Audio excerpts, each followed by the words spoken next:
नमस्कार दोस्तों, स्वागत है आपका एग्जाम प्रेप यूट्यूब चैनल पे।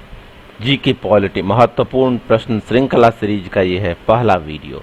इस वीडियो में हम क्वेश्चंस लेके आए हैं, जैसे कि 9 दिसंबर 1946 को संविधान सभा की प्रथम बैठक का बहिष्कार किस राजनीतिक दल ने किया था? संविधान सभा के प्रारूप समिति के सदस्यों की संख्या कितनी थी? इसी प्रकार के अन्य प्रश्न हैं जो कि सभी एग्जाम्स के लिए इम्पोर्टेंट हैं। तो चलिए स्टार्ट करते हैं इस वीडियो को। अब पहला प्रश्न है, लोकसभा के प्रथम अध्यक्ष कौन थे? ऑप्शंस आपके सामने हैं, बताएं क्या होगा इस प्रश्न का सही उत्तर। कमेंट ज्यादा से ज्यादा कीजिए आप लोग। तो लोकसभा के जो प्रथम अध्यक्ष थे उनका नाम क्या था?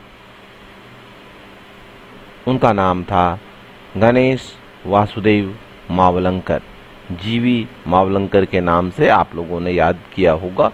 गणेश वासुदेव मावलंकर जो थे ये संविधान सभा के भी अध्यक्ष थे और उसके बाद लोकसभा के प्रथम अध्यक्ष बने थे।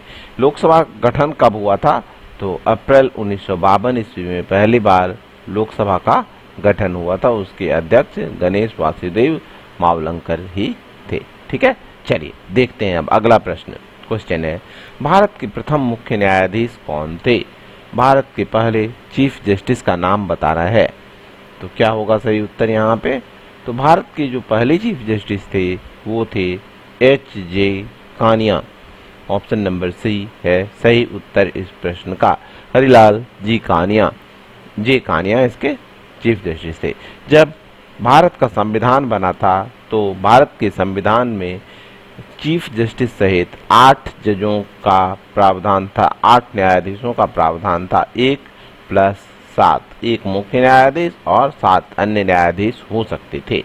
आपको कमेंट सेक्शन में बताना है कि आज की तारीख में भारत के सुप्रीम कोर्ट में जजों की संख्या कितनी है। चलिए बढ़ते हैं अगले प्रश्न पे। संविधान सभा के प्रारूप समिति का अध्यक्ष किसे नियुक्त किया गया? Doctor B.R. Ambedkar, doctor B.N. Rao, doctor Rajendra Prasad या फिर इनमें से कोई नहीं। तो संविधान सभा की जो प्रारूप समिति थे उसका अध्यक्ष किसे नियुक्त किया गया था? इसका अध्यक्ष नियुक्त किया गया था डॉक्टर B.R. अम्बेडकर को। ड्राफ्टिंग कमेटी के अध्यक्ष डॉक्टर B.R. अम्बेडकर थे। और अंतिम ड्राफ्ट कब प्रस्तुत किया गया था? तो अंतिम ड्राफ्ट जो है ये प्रस्तुत किया गया था 25 नवंबर 1949 ईस्वी को। ठीक है, चलिए देखते हैं अब अगला प्रश्न। क्वेश्चन है, संविधान सभा के प्रारूप समिति के सदस्यों की संख्या कितनी थी? अर्थात संविधान सभा के प्रारूप समिति में ड्राफ्टिंग कमेटी में कुल कितने सदस्य थे? तो इसका सही उत्तर क्या होगा? इसका सही उत्तर है कुल 7 सदस्य थे संविधान सभा के प्रारूप समिति में। ये थे Alladi Krishna Swami Ayyar, N. Gopal Swami, V.R. Ambedkar, K.M. Munshi, Mohammad Saadulla, V.S. Mitter and D.P. Khaitan, ये 7 सदस्य थे। चलिए देखते हैं अब अगला प्रश्न। क्वेश्चन है, संविधान सभा के स्थायी अध्यक्ष के रूप में किसे निर्वाचित किया गया था? परमानेंट अध्यक्ष की बात हो रही है यहाँ पे। तो संविधान सभा के स्थायी अध्यक्ष के रूप में चुना गया था डॉक्टर राजेंद्र प्रसाद को 11 दिसंबर 1946 ईस्वी को। और अस्थायी अध्यक्ष कौन थे? तो अस्थायी अध्यक्ष थे डॉक्टर सच्चिदानंद सिन्हा, जो कि 9 दिसंबर को चुने गए थे जब संविधान सभा की प्रथम बैठक हुई थी। चलिए देखते हैं अब अगला प्रश्न। क्वेश्चन है, मौलिक अधिकारों के बारे में सुनवाई करने का अधिकार किसे दिया गया है? अर्थात यदि मौलिक अधिकार का उल्लंघन होता है, अतिक्रमण होता है, तो कौन इसकी सुनवाई कर सकता है? इसके ऑप्शंस हैं आपके सामने। सर्वोच्च न्यायालय, उच्च न्यायालय, प्रधानमंत्री या फिर सर्वोच्च न्यायालय और उच्च न्यायालय। और सही जवाब क्या होगा इसका? तो इसका जो सही जवाब होगा वो होगा सर्वोच्च न्यायालय और उच्च न्यायालय। सर्वोच्च न्यायालय अनुच्छेद 32 के तहत और उच्च न्यायालय अनुच्छेद 226 के तहत सर्वोच्च न्यायालय रिट भी जारी कर सकती है। 5 प्रकार के रिट होते हैं। और उच्च न्यायालय अनुच्छेद 226 के तहत मौलिक अधिकारों के उल्लंघन पे सुनवाई कर सकती है। चलिए देखते हैं अब अगला क्वेश्चन। क्वेश्चन है, 9 दिसंबर 1946 को संविधान सभा की प्रथम बैठक का बहिष्कार किस राजनीतिक दल ने किया था? जिसकी अध्यक्षता किसने की थी? इसकी अध्यक्षता की थी डॉक्टर सच्चिदानंद सिन्हा ने। और कब हुआ था ये? तो 9 दिसंबर 1946 को डॉक्टर सच्चिदानंद सिन्हा की अध्यक्षता में हुई थी। इसका बहिष्कार किया गया था किसके द्वारा? मुस्लिम लीग के द्वारा। मुस्लिम लीग ने बहिष्कार किया था। और मुस्लिम लीग के कितने सदस्य थे उस समय? तो कुल 76 सदस्य थे, 76। इन्होंने बहिष्कार किया था इसका। चलिए देखते हैं अब अगला क्वेश्चन है, संविधान सभा के संवैधानिक सलाहकार पद पर किसकी नियुक्ति की गई थी? संवैधानिक सलाहकार, कॉन्स्टिट्यूशनल एडवाइजर पद पे किसकी नियुक्ति की गई थी, ये बताना है आपको। बताइए क्या होगा सही उत्तर। बहुत ही इंपॉर्टेंट क्वेश्चन है, ये सारे क्वेश्चंस इंपॉर्टेंट हैं आपके सभी एग्जाम्स के लिए।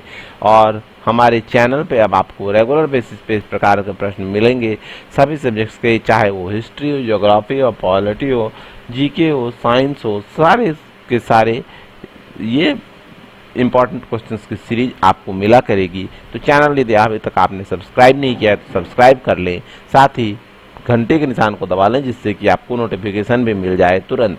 तो बताइए अब इस प्रश्न का उत्तर। कॉन्स्टिट्यूशनल एडवाइजर थे कौन? Doctor B N Rao. Doctor B N Rao constitutional adviser थे। इन्होंने ही ओरिजिनल ड्राफ्ट को तैयार किया था और अंतर्राष्ट्रीय न्यायालय में न्यायाधीश नियुक्त हुए थे ये। चलिए देखते हैं अब अगला प्रश्न। इनमें से कौन सा मौलिक अधिकार नहीं है? ये यहाँ पे 4 अधिकार दिए गए हैं, तो आपको बताना है कि इनमें से कौन सा मौलिक अधिकार नहीं है। तो यहाँ जो संपत्ति का अधिकार है ये मौलिक अधिकार नहीं है। 44वें संविधान संशोधन के द्वारा जनता पार्टी सरकार ने 1978 ईस्वी में संपत्ति के अधिकार को मौलिक अधिकार से निकाल दिया और क्या बना दिया? इसे एक कानूनी अधिकार बना दिया। यह अब एक कानूनी अधिकार है लेकिन मौलिक अधिकार नहीं है, कानूनी अधिकार बना दिया गया है इसे, और इसे डाल दिया गया अनुच्छेद 300 में। ठीक है ना? कौन सा संशोधन था? 44वां संविधान संशोधन। ओके, चलिए देखते हैं अब अगला क्वेश्चन है, भारत का संविधान कितने समय में बनकर तैयार हुआ था? बहुत ही साधारण सा प्रश्न है लेकिन पूछा जाता है, आपको याद रखना है वर्ष, माह और समय और दिन। तो ये तैयार हुआ था 2 वर्ष 11 माह और 18 दिन में। विश्व का सबसे बड़ा लिखित संविधान है ये, विश्व का सबसे बड़ा लिखित संविधान, लिखित में सबसे बड़ा है, सबसे बड़ा लिखित संविधान है भारत का संविधान। ओके, अगला प्रश्न है, संविधान निर्माण कार्य में कुल व्यय हुआ, कितना राशि खर्च हुआ था संविधान निर्माण में? तो ये हुआ था 63,96,729 रुपये, ऑप्शन नंबर ए। देखिए लाख में था ये राशि, आजकल तो करोड़ों में बात नहीं होती है। अगला प्रश्न है, हिमाचल प्रदेश को पूर्ण राज्य का दर्जा कब दिया गया? तो हिमाचल प्रदेश को पूर्ण राज्य का दर्जा दिया गया था कब? 22 अप्रैल 1971 ईस्वी को। 1970 में ही संसद ने पारित कर दिया था लेकिन पूर्ण राज्य बना था 22 अप्रैल 1971 को। अगला प्रश्न है, सिक्किम भारत का 22वां राज्य कब बना? तो सिक्किम भारत का 22वां राज्य बना था 16 मई 1975 ईस्वी को स्पेशल रेफरेंडम के द्वारा। स्पेशल रेफरेंडम हुआ था यहाँ पे जिसमें 97% लोगों ने इसके पक्ष में वोट दिए थे, मत दिए थे। अगला प्रश्न है, गोवा को 25वां राज्य का दर्जा कब दिया गया? प्रश्न पूछा जाता है कि भारत का 25वां राज्य कौन सा राज्य बना था? तो सही उत्तर होगा गोवा। और ये दर्जा कब मिला था? तो ये दर्जा मिला था 30 मई 1987 ईस्वी को, 30 मई 1987 ईस्वी को। क्या आपको पता है कि गोवा को पूर्ण राज्य किस प्रकार से बनाया गया था, कैसे बना था? तो यूनियन टेरिटरी को डिवाइड किया गया था 2 भाग में। एक भाग था गोवा जो कि बन गया पूर्ण राज्य और दूसरा भाग था दमन दीव जो कि आज भी क्या है? आज भी है यूनियन टेरिटरी। ठीक है, चलिए देखते हैं अब अगला क्वेश्चन है, राष्ट्रपति के त्यागपत्र की सूचना उपराष्ट्रपति किसको देते हैं? तो जब राष्ट्रपति किसी कारण से रिजाइन करते हैं तो ये तो लिखा जाता है संदर्भित होता है उपराष्ट्रपति को, लेकिन इसकी सूचना देनी पड़ती है किसे? लोकसभा के अध्यक्ष को।